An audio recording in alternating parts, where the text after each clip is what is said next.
Boa noite. Vamos testar o som antes de iniciarmos.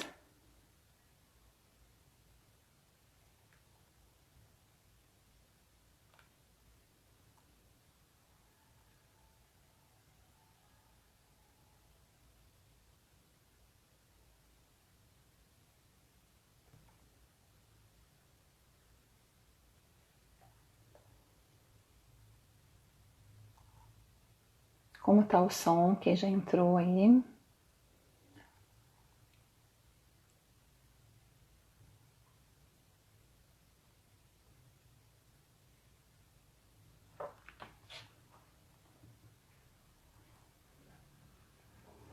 Boa noite, Dileuza. Tá me ouvindo?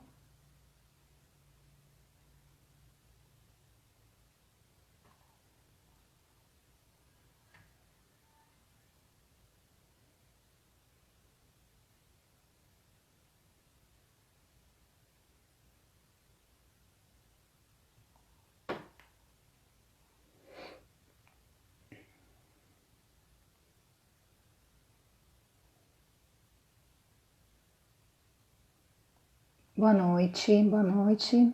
Estão me ouvindo?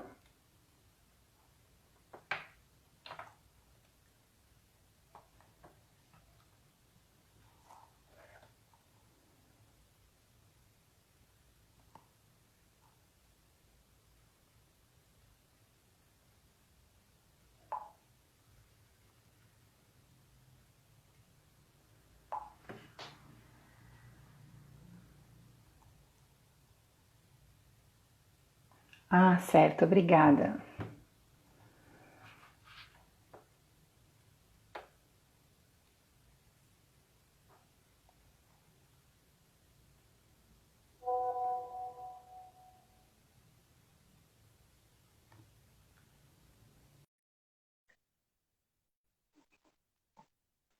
Estamos aguardando a Dileuza entrar, ela já entrou, já fiz o convite a ela. Estou aguardando ela aceitar. Boa noite, gente. Boa noite, tudo bem? Eu estou bem, como você está, Jane? Tudo ótimo. Então, pessoal, Jane, oi. eu acho que é melhor você virar a sua câmera para vertical, né? Porque eu estou te visualizando aqui de lado, assim. Então, vamos lá. Oh, confusão. Isso. Melhorou? Melhorou? É, Assim, sim. pronto, tá certo. Bom, pessoal, então nós vamos dar início à nossa live de hoje, né? Cujo tema é quarentena, saúde mental e autocuidado. E a nossa convidada é a psicóloga Edileuza Cruz. Ela trabalha aqui no campus da Universidade Federal de Sergipe, em Itabaiana, né, junto conosco. E ela gentilmente aceitou esse convite para vir falar com a gente aqui sobre um tema que é super importante, principalmente em todos os momentos, né? Ele é muito importante. E nesse momento específico, que é onde a gente está passando por uma situação atípica, né? E bastante estressante, então é um tema bastante apropriado e que a gente imagina que todo mundo tenha interesse, queira entender mais, até para se auto-entender nesse momento. A Edileuza vai falar de uma forma mais geral sobre a saúde mental, e depois ela vai falar sobre os aspectos que estão relacionados a esse momento presente que nós estamos vivendo, também as questões sociais, né, e os seus efeitos, né, sobre a saúde mental, as nossas reações em relação à nossa mudança de rotina, né, e depois ela vai falar um pouco sobre o autocuidado, como a gente identificar quando a gente está precisando de um atendimento mais especializado, né? Que não apenas a nossa mudança de comportamento, de atitude é suficiente para nos restabelecer emocionalmente, tá? A Edileuza ela vai ter aí mais ou menos 40 minutos para fazer as considerações dela e após, então, nós vamos ter a possibilidade de fazer algumas perguntas, tá? Então, à medida que vocês forem tendo dúvidas, vocês vão postando as perguntas aí. A professora Nirley, né, que já está entrando aí também, vai nos auxiliar, ela vai anotando as questões, vai me passando e no finalzinho a gente tenta responder algumas perguntas, tá? Dileuza, é um prazer e a live é com você. Com a gente, né? Então, boa noite, Jane, mais uma vez. Boa noite, Nili. Tem mais pessoas que estão nos acompanhando. Jane já fez aí minha apresentação. Eu estou aqui na SAIS desde 2016, fazendo parte aí da equipe, com mais 2 assistentes sociais, com pedagogo, que a gente faz o acompanhamento dos alunos do campus, aqui do campus de Itabaiana, principalmente o público com vulnerabilidades socioeconômicas, mas de maneira geral eu respondo pelas questões afins da psicologia, né, na assistência estudantil aqui do campus. E desde já agradeço o convite do Departamento de Química para a gente estar fazendo essa conversa. Me sentindo desafiada, mas ao mesmo tempo entusiasmada. Desafiada pela minha pouca afinidade, pelo meu pouco traquejo com redes sociais, com esse tipo de transmissão, conforme eu já tinha conversado com Jane, mas ao mesmo tempo entusiasmada pelo interesse, pela vontade de se falar de saúde mental, nesse momento que a gente está vivendo. Entusiasmada também pela possibilidade de a gente estar mantendo a conversa com a comunidade universitária, da gente estar pensando, estar conversando junto sobre as coisas que têm nos acontecido nesse momento. Eu acredito que mais do que nunca a gente tem percebido a necessidade do fortalecimento dos laços coletivos, e manter a conversa, manter alguma forma de diálogo com a comunidade universitária, com as pessoas que compõem a universidade, é de extrema importância. Não é pelo fato da gente estar fisicamente distanciado que afetivamente a gente precisa estar distanciado. Então, eu agradeço demais essa oportunidade e também peço a Jane que contribua, porque eu sei que ela é uma pessoa pesquisadora da área, então eu me sinto assim, muito à vontade e muito contemplada pela companhia, que é alguém que tem interesse, tem trajetória aí na temática. Então, é um momento, sobretudo, assim, de eu estar compartilhando um pouco da experiência que eu tenho tido em relação a esse momento de pandemia, não só em relação a leituras, em relação a estudos com grupos, mas também em relação à experiência de trabalho, que tem se dado agora no período de pandemia. Desde que as atividades presenciais foram suspensas na UFES, a gente foi aí desenvolvendo outras formas de trabalho. Foi um dos nossos primeiros desafios, não só lidar com a questão da pandemia em si, mas está buscando outras formas de trabalho. E aí a gente começou a fazer atendimentos virtuais a alunos, Quando eu falo a gente, eu estou me referindo a mim, juntamente com psicólogos lá do campus de São Cristóvão. A gente se agregou nesse momento, fazendo uma força-tarefa para estar ofertando um espaço de acolhimento, de orientação virtual para alunos de todos os campos da universidade. E aí também minha fala vai estar sendo muito perpassada pelos atendimentos, por aquilo que eu tenho entrado em contato nesses atendimentos. Então, a gente está vivendo esse momento desafiador, como o Jane coloca, um momento novo, um momento que eu acredito que a maioria das pessoas nunca tenha vivido nem parecido, Esse momento que objetivamente a gente chama de pandemia e essa condição em que a gente chama de quarentena, Estamos em isolamento social, que é um pouquinho diferente de quarentena, mas a gente acaba popularizando muito mais o termo quarentena, Objetivamente, a pandemia é esse momento em que uma doença é disseminada aí em escala mundial, Estamos aí diante de uma doença com alto potencial de contágio, em todas as partes do mundo. Quarentena enquanto essa situação em que a gente precisou fazer esse movimento de isolamento, evitar aglomerações, de adotar outros hábitos de vida, outros hábitos de higiene, e transformando aí nossas rotinas, nossas formas de lidar com os espaços, nossas formas de lidar com o tempo, né? Então, meio que é uma situação que está posta para todos, mas é uma situação que não é vivida por todos da mesma forma, né?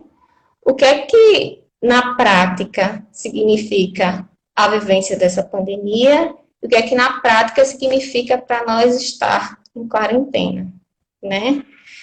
Dentre essas mudanças que a gente vem experimentando, né, é preciso a gente lembrar que elas aconteceram, assim, de uma forma abrupta, inesperada e inédita, né?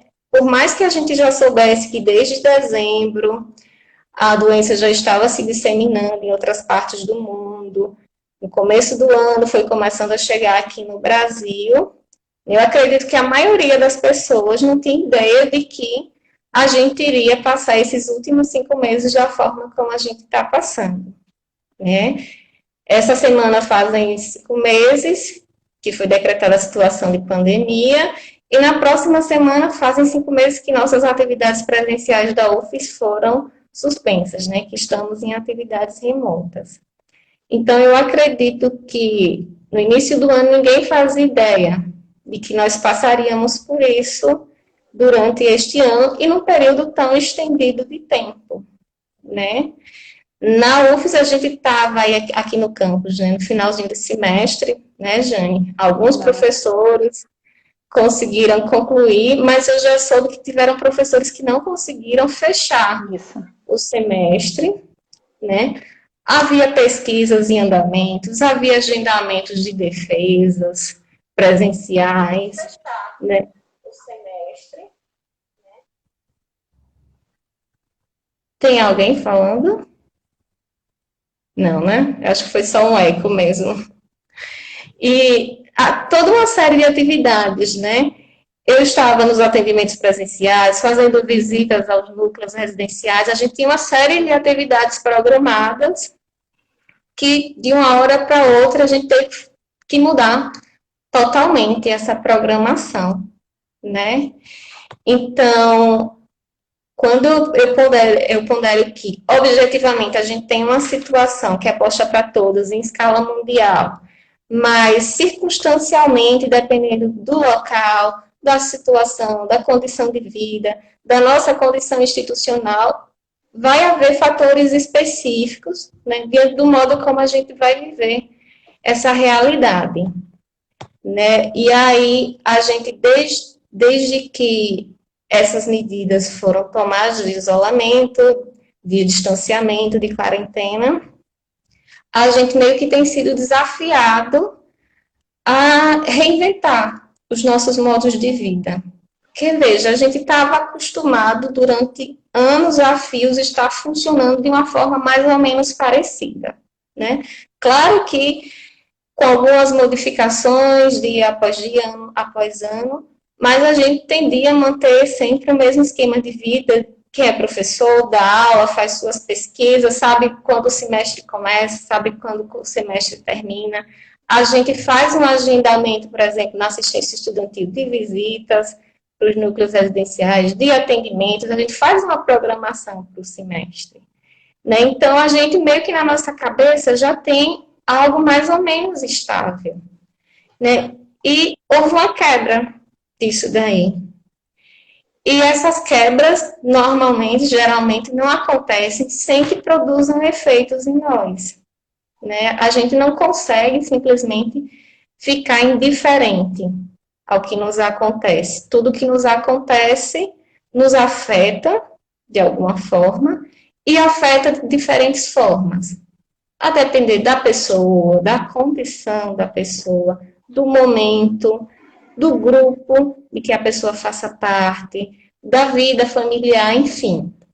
Há uma série de fatores que influenciam esse modo como a gente vai estar entendendo e vivendo esse momento, né? Então, é uma situação posta para todas, mas singularmente vivida, né? E é aí onde entra a história de saúde mental, né? Porque a saúde mental, ela diz respeito ao modo como nós entendemos, vivenciamos e encontramos estratégias, né, diante daquilo que a vida vai nos apresentando, né? A definição de saúde mental, ela, por vezes, é um pouco ampla, né, e permeada aí de um debate filosófico, epistemológico muito amplo, que eu imagino que Jane já tenha entrado em contato, né, e às vezes há certas discordâncias nesse campo, até para definir o próprio conceito de saúde.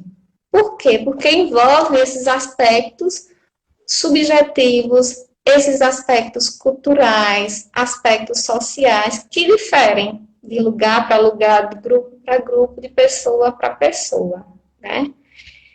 E aí, de modo geral, né, a Organização Mundial da Saúde foi mudando ao longo do tempo essa definição, tanto de saúde quanto de saúde mental, né? Já houve tempos em que a saúde era considerada a ausência de doenças, né? E aí é uma definição assim, muito abstrata e assim muito pouco palpável na realidade. Porque quem é que está nessa condição de ausência total de doenças? Já houve uma definição também de saúde mental como um completo bem-estar físico, biopsicossocial, né? Um estado de bem-estar também aí ideal a nível biológico, a nível psicológico e a nível social, né? Meio que os debates e as críticas foram percebendo que não existe na prática esse completo estado de bem-estar social. Então, uma definição assim mais próxima, né, depois de tantos aprimoramentos, diz mais ou menos respeito a essa noção, né, dos modos como a gente vai entendendo e vai encontrando estratégias para lidar com aquilo que nos acontece, né? E como eu já coloquei, tem toda essa série de condicionantes.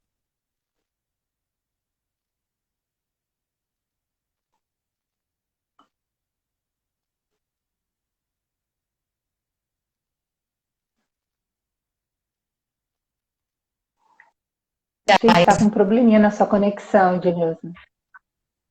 Travou? Travou um pouquinho. Travou um pouquinho. Até que parte Um vocês conseguiram compreender? Não, pessoal, as últimas falas. Quase tudo deu para compreender. Tá? Certo.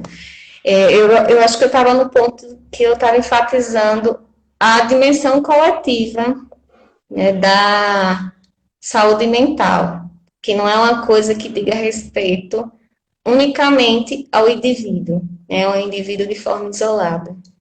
Né, tem a relação com esse indivíduo, com o meio que ele vive, desde grupo familiar, desde outros.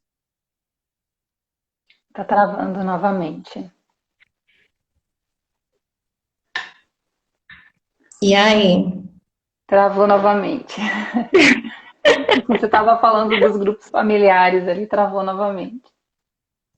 Tem que ter paciência, a internet é assim mesmo. Sim, sim, é a isso que a gente está sujeito nesse tipo de comunicação. Né? Não temos controle sobre tudo, inclusive essa é uma das coisas referentes à saúde mental, né?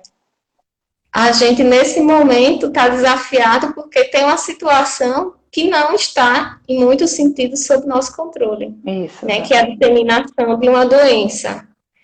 Né? E aí, o máximo que pode estar no nosso controle é o modo como a gente responde a esse momento.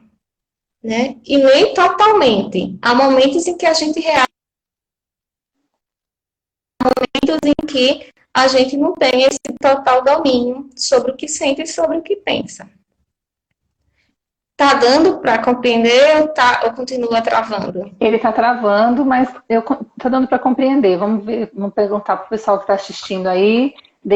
Falem aí para gente, pessoal, deem um feedback por gentileza, como é que tá. Eu consegui entender, mas não sei se o pessoal está conseguindo acompanhar. Gente, quem estiver ouvindo e vendo, por favor. Bom, acho que estão acompanhando, ninguém se manifestou aqui ainda. Pronto. Então, é só continuando sobre aí a questão de saúde mental, né? Então, a saúde mental, pronto, alguém deu aqui um Obrigada, professor feedback. Vitor. Ok, Obrigada, Beatriz. ótimo. A saúde mental, então, tem relação com... Ah, alguém Deu para está entender. travando? Agora voltou. É, Ótimo. É, tem relação, então, a saúde mental com esses nossos modos de sentir, pensar e os modos como a gente se comporta, né, diante do que a gente está vivendo, diante daquilo que a vida vai nos apresentando. Principalmente dessa forma inesperada, né, que é o que essa situação agora nos mostra de uma maneira assim muito maximizada. É uma situação inédita, inesperada, trouxe mudanças abruptas e isso desperta na gente certos efeitos, desperta na gente certas formas de pensar e de sentir e de se comportar, né? Então, muito do que tem acontecido nesse momento, muitas dessas reações, né, que têm sido disparadas, são reações de alguma forma esperadas, né? São reações, assim, entre aspas, consideradas normais. São reações que não necessariamente chegam ao grau de uma patologia, né? Porque são reações que estão contextualizadas e que são de alguma forma coerentes com aquilo que o momento tem mostrado para a gente. Não significa que todo mundo vai reagir de uma mesma forma, mas significa que reagir de determinadas formas não é nada fora do comum. É de alguma maneira até salutar que haja alguma forma de reação para que também os recursos da pessoa sejam mobilizados, né? Recursos em que sentido? Dos modos de viver, dos modos de enfrentamento com o menor sofrimento possível, né? Porque quais têm sido, assim, as principais reações, né, que a gente tem observado, tanto nos atendimentos quanto nas conversas que a gente tem tido com o nosso círculo de amigos, de familiares, a gente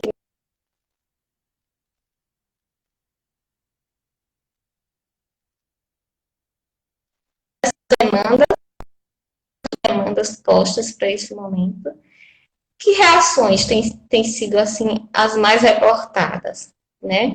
A ansiedade, eu acho que está no topo da lista, né? Tem sido a queixa mais recorrente. Né, Jane? Tem ouvido muito certamente. sobre isso? Muito, muito. Crise de ansiedade. Todo mundo tem crise de ansiedade. Isso. Né? E a ansiedade é caracterizada por essa sensação de apreensão constante, essa sensação. Travou de novo. Mas já Tem alguém que destravou. É, travou? travou e destravou. Então, né, a ansiedade como essa reação, né, de preocupação constante, esse estado de preocupação com o que pode acontecer, a forma como as coisas podem acontecer. Por quê? Por se tratar de algo novo, a gente não sabe exatamente o curso, o rumo que essas coisas estão tomando. Tudo isso tem sido estudado no momento, inclusive as formas de tratamento, né? Tem aí essa força-tarefa muito grande voltada para a busca do desenvolvimento de uma vacina, né, que possa nos imunizar. E então, diante desse cenário de instabilidade, de incerteza, muitas vezes temos sido acometidos por essa preocupação constante, né? Como é que vai ficar a minha vida daqui para frente? Como é que vai ficar a minha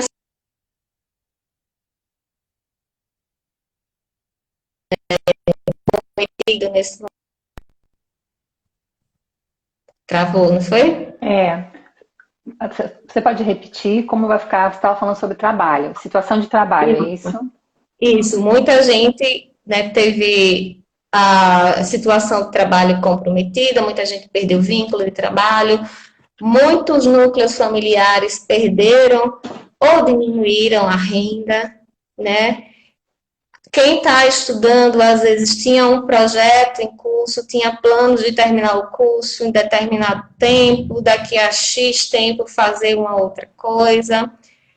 Tinha gente que estava com defesa de mestrado, de doutorado presencial programado, teve que remarcar, teve que fazer de forma, né, virtual, dentre outras tantas mudanças, né? Então, às vezes, principalmente num primeiro momento, ou num momento ou outro, essas reações de ansiedade, de preocupação, são esperadas, e, em alguns casos, elas vêm acompanhadas também por algumas reações físicas, né, como tremores, palpitações no coração, né, às vezes uma sensação de uma certa aceleração, sudorese em alguns casos, né, e às vezes tem pessoas que têm reportado também crises de pânico, né, como se fosse uma sensação de sufocamento, uma sensação, às vezes, de que a pessoa pode morrer, um medo muito grande de morrer, né?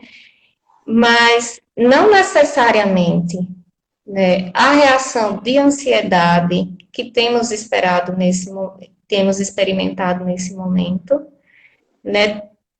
Se caracteriza, né, primordialmente como um transtorno, né? Como eu coloquei, algumas reações têm congruência com esse momento.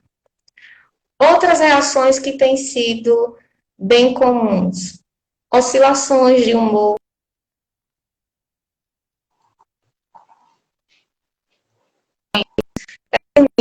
desesperançosas em relação ao futuro. Travou? Travou. Acho que estava falando sobre oscilações de humor, né? Que tem sido também uma reação bastante comum, né? Isso. Oscilações de humor, maior sensibilidade, né? Coisas que antes não nos afetavam tanto. Hoje tem um potencial de nos afetar com mais intensidade. É como a gente diz popularmente, estamos meio que à flor da pele, né? Qualquer mudança, qualquer novidade, né, já é tomada para a gente com a reação muito mais intensa. Estamos muito mais sensíveis às coisas que estão acontecendo, né?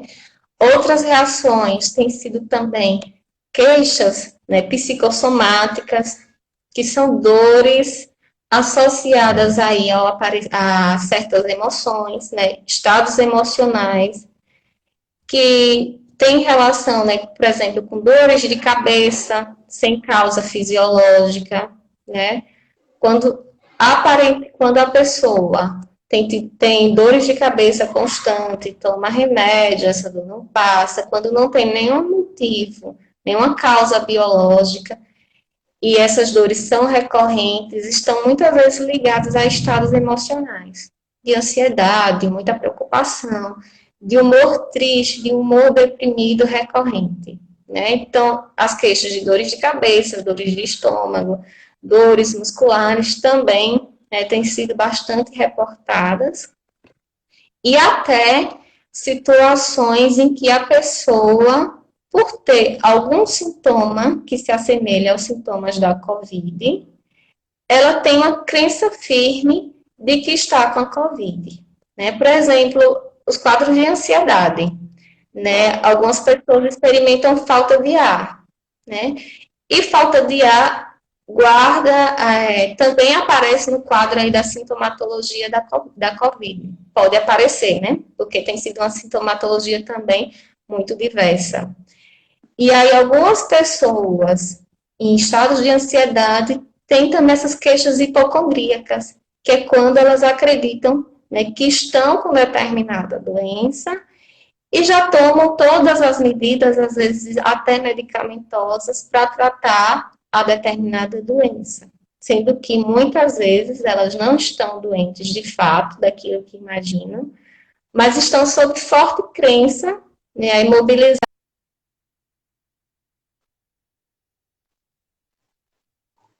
pensamentos, né, um tanto pessimistas. Não Travou? consegui. Travou. Travou. E agora? Voltou. Voltou. Travou e Né? voltou, Então, vamos ver.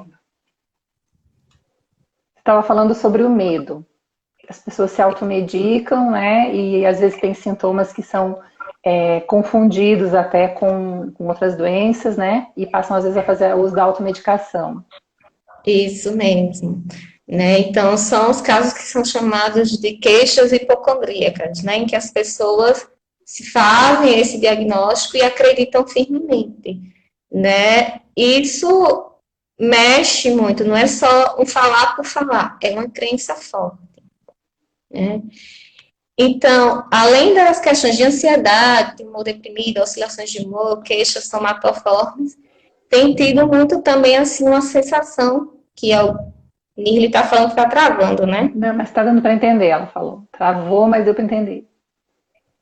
É uma sensação que alguns psicanalistas têm chamado de desalento, né? Que é como se fosse uma sensação, assim, de desencontro frente a tantas mensagens que têm sido enviadas nesse momento, inclusive mensagens contraditórias, né? A nível aí, tanto de notícias falsas que circulam, quanto posturas, posicionamentos de autoridades políticas, que às vezes entram em contradição com as posturas de autoridades sanitárias. Então, tem sido uma crise ético-política e sanitária que a gente tem vivido, e que isso também produz uma sensação de desconforto, de desalento e de confusão, né? Que mensagem é que a população segue, que mensagem é que deve seguir? São mensagens que entram em choque, né? Tem também outra sensação muito recorrente, que é a de solidão ou abandono, principalmente para aquelas pessoas que estão numa situação de isolamento social, né, um pouco mais fechada, ou pessoas até que estão adoecidas pela própria Covid e que precisam fazer um isolamento mais rígido, ou pessoas até do grupo de risco. Né? Às vezes são acometidas por essa sensação de estar sozinho, excessivamente sozinho, ou abandonado por amigos, pelo grupo familiar, né? Temos também tido várias queixas em relação ao comprometimento do sono, né, principalmente de insônia, muito atreladas aí às questões como a ansiedade, como medo, como angústia. Comprometimentos também do apetite para algumas pessoas, uma falta de apetite, para outras, um excesso de apetite e, inclusive, o aumento excessivo, né, de alimentos hipercalóricos.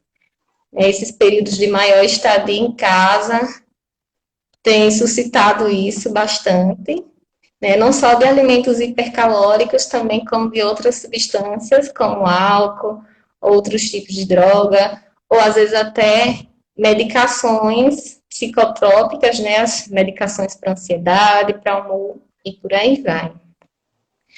E também, né, diante desse cenário, a gente não pode esquecer, às vezes, da sensação de sobrecarga que esse momento pode estar gerando, principalmente para quem está conciliando trabalho e vida doméstica em casa, né? Então, é como se fosse um excesso de coisas para serem geridas ao mesmo tempo. Além dos cuidados, dos novos cuidados em relação à higiene, em relação aos nossos modos de nos locomovermos, de irmos para lugares, de voltarmos para nossa casa, né? O espaço doméstico, para muitas pessoas, foi transformado em espaço de trabalho, né? Então, principalmente para mulheres que têm esse papel social aí, atrelado ao cuidado, né?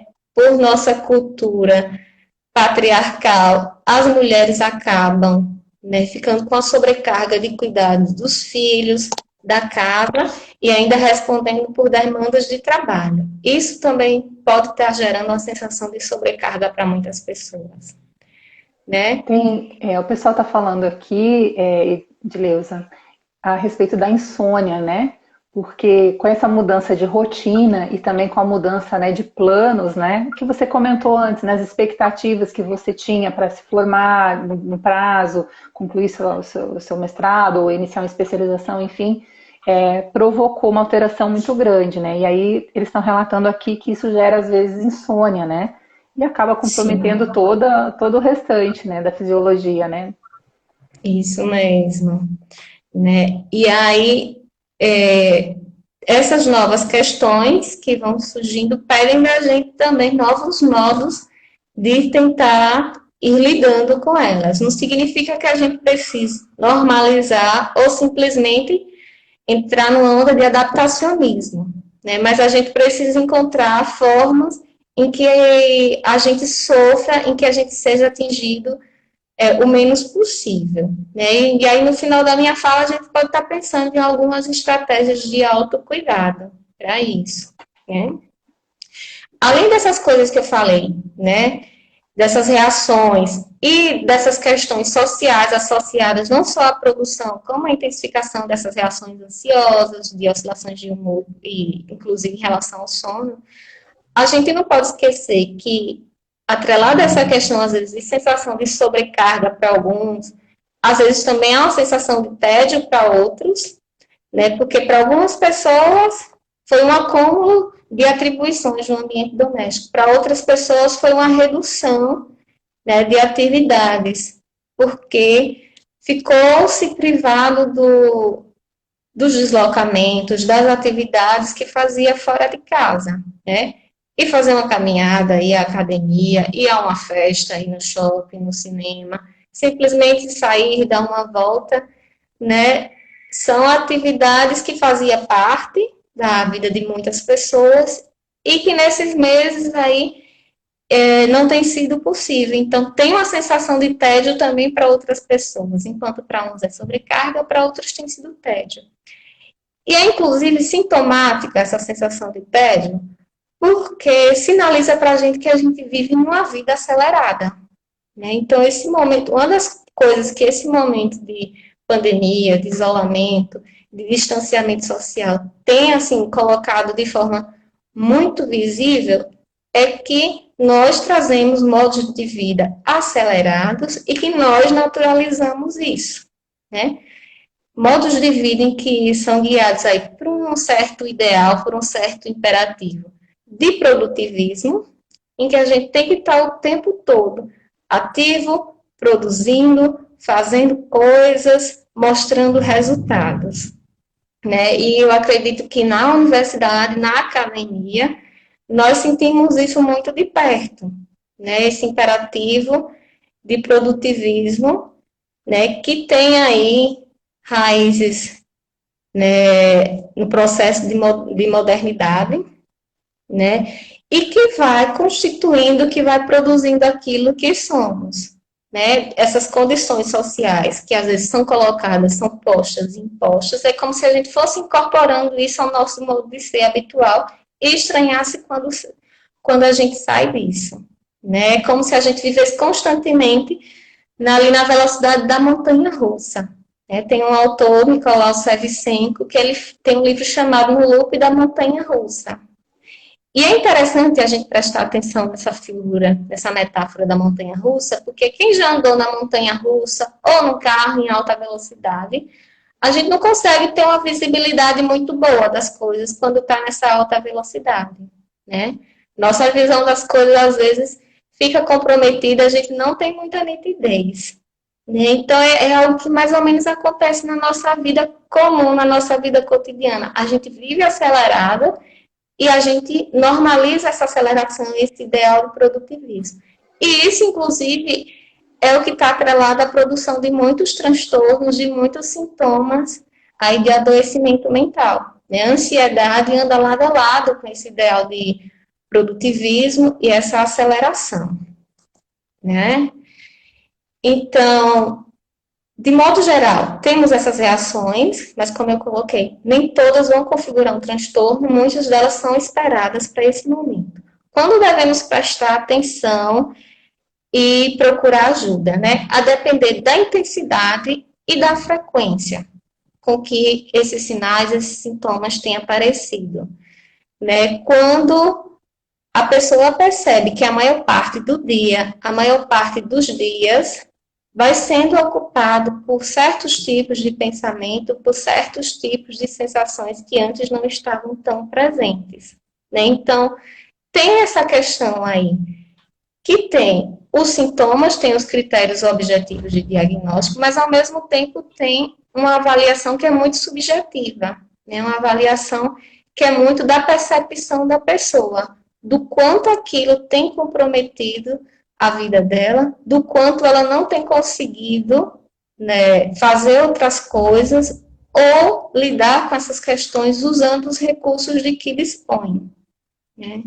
Então, é o momento em que, quando ela percebe que isso está se arrastando demasiadamente, que tem ocupado a maior parte do tempo dela, né? Está ansioso, estar triste, né? Tentando fazer coisas que antes faziam bem e hoje já não consegue mais, já é o momento para ligar como se fosse a luzinha amarela ali de alerta, tanto no fortalecimento dos recursos de que ela dispõe, quanto na busca de ajuda, seja pela rede socioafetiva dela, amigos, familiares, ainda que de forma virtual, seja a busca de um profissional. Então, a gente entrar aí na reta final aí dos pontos que eu pensei para a gente compartilhar, né?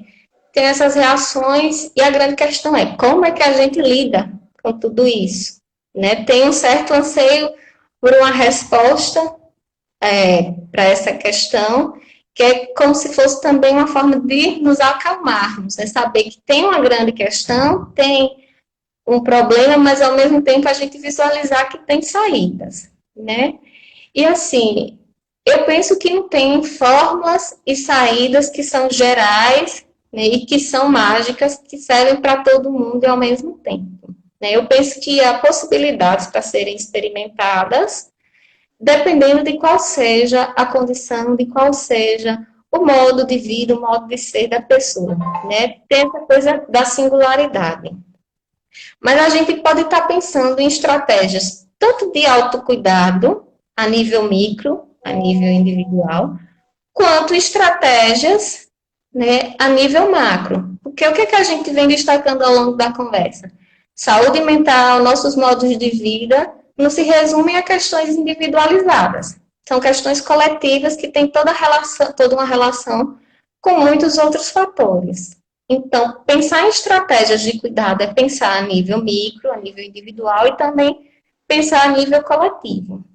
O que é que a nível micro, né, a gente vê que pode ser experimentado, pode, de alguma forma, estar ajudando a gente a atravessar esse período com um pouco menos de sofrimento, né?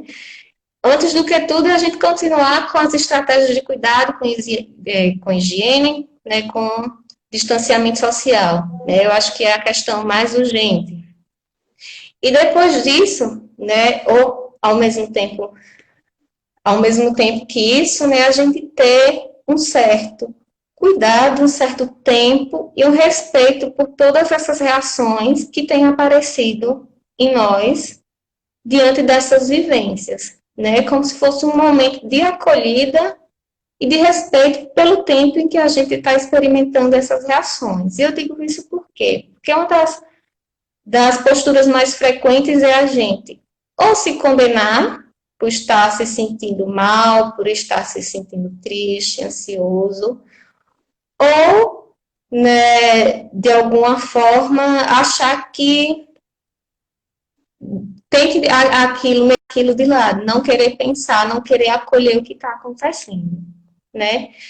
Então, é necessário esse tempo para reconhecer, identificar o que a gente está sentindo, acolher o que a gente está sentindo e, a partir daí, buscar formas de lidar com isso que a gente está sentindo, né? Ter um certo cuidado com esse ideal de produtivismo, né? A gente não está se cobrando estar sendo o tempo todo produtivo, como se nada estivesse acontecendo, porque estamos vivendo em condições diferentes. Se numa vida antes da pandemia a gente já precisava ter essa autocompaixão de não estar se cobrando, se julgando excessivamente durante esse momento de instabilidade, é que a gente precisa ter ainda mais esse cuidado, né, para não estar se comparando excessivamente com outras pessoas que fazem outras coisas, que estão em outras condições, e tá tendo cuidado com esse ritmo acelerado, né? Então é importante a criação de uma rotina que seja uma rotina possível e real para este momento, né? Uma rotina em que a gente tenha cuidado com o excesso de coisas, mas que ao mesmo tempo não nos deixe excessivamente, né, sem fazer alguma coisa que nos ajude para esse momento. E aí nessa rotina a gente pode incluir atividades físicas para serem realizadas em casa mesmo, atividades, né, como meditação, atividades baseadas em relaxamento, né, ligadas à respiração. Na internet tem vários tutoriais que dão guias de como fazer isso, né? Atividades alternativas. O acesso também a materiais artísticos, como música, filmes, né, pinturas, literatura, estímulos que de alguma forma possam trazer algum prazer e ao mesmo tempo apresentar outras possibilidades de leitura para o momento, né? Porque quando a gente está numa condição de sofrimento, seja um sofrimento passageiro, seja um sofrimento mais prolongado, é como se a gente se visse numa condição de restrição de possibilidades. Poxa, eu só disponho disso. Só me resta isso. E a arte tem esse papel de multiplicar sentidos, né? De multiplicar os modos possíveis de como a gente pode ver algo, né? Então, o acesso à arte também pode ajudar muito nesse momento, né? E uma coisa... Com licença. Como a gente tem um tempo curto aqui no Instagram, né, que é só 1 horinha, e a gente já está faltando 15 minutos para encerrar, eu gostaria de compartilhar com você algumas questões, porque aí você complementa. Algumas você até já comentou, mas aí você aproveita na sua fala aí para contemplar as pessoas que estão aqui com a gente, né? Então, uma das questões que foi levantada aqui pelo Luiz Felipe foi se o uso da atividade física como forma de distração pode ser uma boa forma para melhorar esses aspectos, né, de saúde mental. Que você até falou, né, acabou de citar aqui a atividade física. Sim. Outra questão interessante aqui é em relação ao uso das redes sociais, né, que a gente tem amplificado demais o uso das redes sociais e que ele tem um impacto direto sobre a ansiedade, né? Então, como é que você enxerga essa questão aí de você usar, por exemplo, ele citou aqui o TikTok para se distrair, né? Se você acha que é uma boa alternativa ou não. E como lidar com a autocobrança, que você também já falou aí um pouco, né? Uhum. E aulas remotas também, o pessoal está querendo saber aqui, né? Como que você enxerga a questão das aulas remotas, né? Com o aumento da produtividade e ansiedade. Pronto. Então, acho que tem um pouco de relação com as coisas que eu iria colocar. Estava colocando. Né? Atividade física, sim, sempre muito salutar, né? Desde que isso esteja relacionado com essa acolhida do que a gente está pensando e vivendo, né? Que a atividade física não seja simplesmente um escape, mas seja feito de forma integral com a percepção, né, daquilo que a gente está pensando e sentindo. Né, sobre o uso de redes sociais, né, eu acho que quando a gente começou essa conversa de hoje, foi uma das primeiras coisas que eu falei, né, que é um ambiente desafiador, né, é um ambiente em que, ao mesmo tempo, proporciona para a gente esse contato, essa conexão com a nossa rede socioafetiva, com as pessoas que a gente está distanciada fisicamente, ou até de fazer esse tipo de encontro, como a gente está fazendo agora, né, esse tipo de troca, fortalecimento dos vínculos aí da comunidade universitária, mas, ao mesmo tempo, pode ser um espaço permeado por muitas armadilhas, né? Pode aí estar associado, sim, a uma maior produção de ansiedade, porque o que é que a gente vê em rede social? né? A gente vê publicações, vê notícias interessantes, mas vê também coisas relativas à vida das outras pessoas. E é um ambiente extremamente propício para comparação, né? Redes sociais. E aí, dependendo de como a gente esteja, né, pode ser disparador aí para pensamentos um tanto pessimistas, de inferioridade, dependendo do estado como a gente está. Né? Então, assim, é muito perigoso dizer, é bom ou é ruim? Não. É um ambiente aí que comporta várias coisas e vai depender muito das formas como a gente vai usar. Né? Requer cuidado, para que a gente também não use só como escape, ou para que a gente também não intensifique as coisas não tão boas que a gente já estava vivendo. Eu não sei se eu respondi. Acho que sim. Sobre as autocobranças também, eu acho que eu já falei um pouquinho, né? E sobre as aulas remotas, eu acho que também você pode contribuir, né, Jane? Porque você está diretamente mais relacionada aí ao ensino. Mas da forma que eu vejo que é outro assunto delicado, né, que nos coloca aí no fio da navalha. O que acontece? Hoje, o cenário, as condições de vida estão diferentes para a maioria das pessoas, em relação a condições de acesso à tecnologia, acesso a uma conexão estável, porque essa conexão que eu estou usando, somente eu estou usando. E quantas vezes travou ao longo da nossa conversa, né? Então, nem todo mundo tem acesso a uma conexão, a uma aparelhagem e mesmo condições de moradia que permitam, né, um acesso de qualidade. Então, tem vários fatores associados ao acesso e também à qualidade das atividades.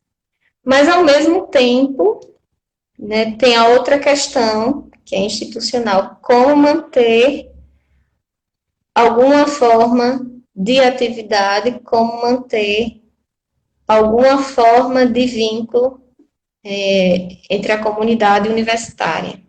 Né? Então, eu entendo que é uma situação que precisa ser discutida amplamente com todo mundo que faz parte, com a comunidade universitária como um todo, e que tem uma série de cuidados que precisam ser tomados caso isso venha a ser implementado como está em vias de ser implementado, né, muito provavelmente.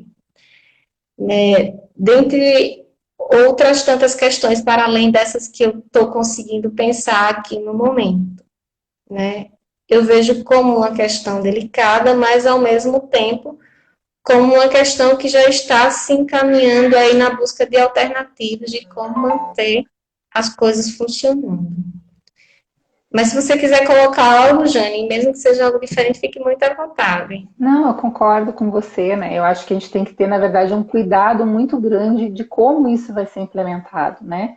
Porque até pela inexperiência que a gente tem desse trabalho mais remoto, isso pode provocar uma sobrecarga de trabalho muito grande, tanto para a gente, para os professores, quanto para os alunos, né? Com essa questão de que você tem que propor atividades e tal. E a grande preocupação que você falou é se esse aluno ele vai ter condição de acompanhar, seja qual for o formato que a gente propuser, se ele vai ter condições reais de acompanhar, se ele realmente vai ter um acesso à internet de qualidade, se ele tem um espaço em casa que permita a ele participar dessas atividades, que é uma queixa que eu tenho ouvido de muitos alunos. Na minha casa eu não tenho, porque as pessoas não entendem que eu estou em aula, elas interferem, elas pedem coisas, elas não fazem silêncio, quer dizer, tem uma série de outros fatores, né, que vão interferir aí, mesmo para quem tem essa possibilidade de acesso, né? E tem gente que não tem esse acesso, então eu acho que tem que se ter muito cuidado, né, muito carinho, na verdade, muita atenção com o próximo. Sim. Na hora de tomar essas decisões, né? Isso. E também a gente precisa ter o cuidado de não normalizar e achar que a gente vai estar transpondo o ensino presencial no ensino remoto, né? Porque a gente sabe que o contato é diferente, que o espaço e o tempo é diferente nos meios virtuais e as formas de socialização também são diferentes. Não dá para a gente simplesmente normalizar. E tem situações, e tem situações que não cabe, né? Que ele não tem como ele abarcar, né? Então é necessário todo esse cuidado para não se imbuir, né, do desejo de transpor. Achar que as coisas vão acontecer da mesma forma no ensino remoto. Né? Então, é importante, muito importante que a comunidade universitária como um todo esteja atenta e esteja discutindo sobre isso. Né? Eu acho que as questões foram isso, né, Jane? Para finalizar, eu só gostaria de indicar, acho que a gente tem uns minutinhos ainda, né? O serviço de atendimento. Né? No caso em que as pessoas identificam que não estão bem, que não estão conseguindo, mesmo usando estratégias, mesmo mobilizando os próprios recursos, não estão conseguindo lidar com as questões, com algum nível de sofrimento, né, que esteja aparecendo nesse momento. Né? Há vários profissionais, né, profissionais que já atendiam em consultório, têm atendido de forma virtual ao longo desse tempo. Tem profissionais que estão atendendo voluntariamente, né, por meios virtuais, seja por ligação de telefônica, seja por videochamada, né, e tem uma lista desses profissionais que foram que foi cadastrada pelo Conselho Regional de Psicologia. Né, então, quem tiver interesse pode acessar lá o site do Conselho ou na própria página do Serviço de Psicologia da UFES, aqui no Instagram, né, que é o spai.ufes.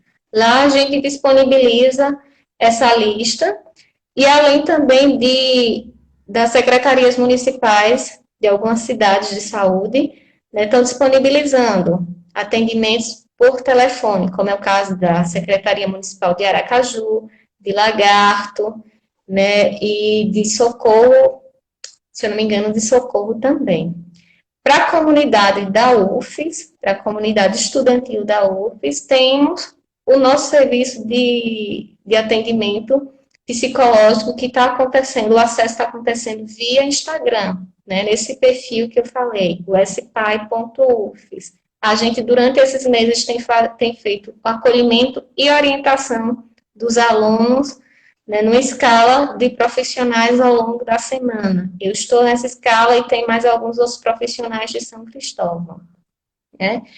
Em relação ao excesso de informações, né, também posso estar ponderando, né, algumas fontes de informações mais confiáveis, né, que são os portais como a Organização Mundial da Saúde, a Organização Pan-Americana da Saúde, a Fiocruz aqui no Brasil, né, e as próprias informações que têm sido produzidas na UFES. E para quem estiver precisando de alguma informação mais objetiva em relação às orientações que eu dei, lá na página também do Serviço de Psicologia, temos algumas cartilhas, como lidar com a ansiedade, como, né, lidar com as pessoas com quem a gente está convivendo nesse momento. Né? E no mais, eu acho que minha fala é isso, e lembrar que, para além assim, do cenário difícil que a gente está vivendo, também temos coisas que a gente tem aprendido e também uma onda de solidariedade que tem se desenvolvido nesse momento. Né? Então, temos desafios, mas também temos feito alguns aprendizados e temos muitos outros pela frente para levarmos desse momento aí desafiador e delicado. Eu acho que é isso, gente. Eu acho que os pontos que a gente pensou, eu acredito que tenham sido contemplados. Certo. Muito obrigada, Edileuza. O nosso tempo, infelizmente, realmente já está... Temos 3 minutinhos, né, antes que o Instagram nos derrube. Então, eu quero agradecer muito a sua participação. Foi uma excelente live, né, os comentários aqui, o pessoal elogiando, dando os parabéns. E obrigada por trazer essas informações, né, principalmente dessas páginas de acesso, desses serviços que nós e os nossos alunos podemos utilizar nesse momento, né? Quero te agradecer muito e agradecer a todo mundo que participou, né, que nos assistiu aí, e dizer que foi um prazer conhecer você pessoalmente agora, né, Edileuza, mesmo que ainda virtualmente, tá? Foi realmente um prazer. Pessoal, a gente vai encerrar porque, né, Já estamos aqui nos momentos finais. Muito obrigada a todos. Tchau, gente. Muito obrigada. Saúde boa noite. a todos. Uma boa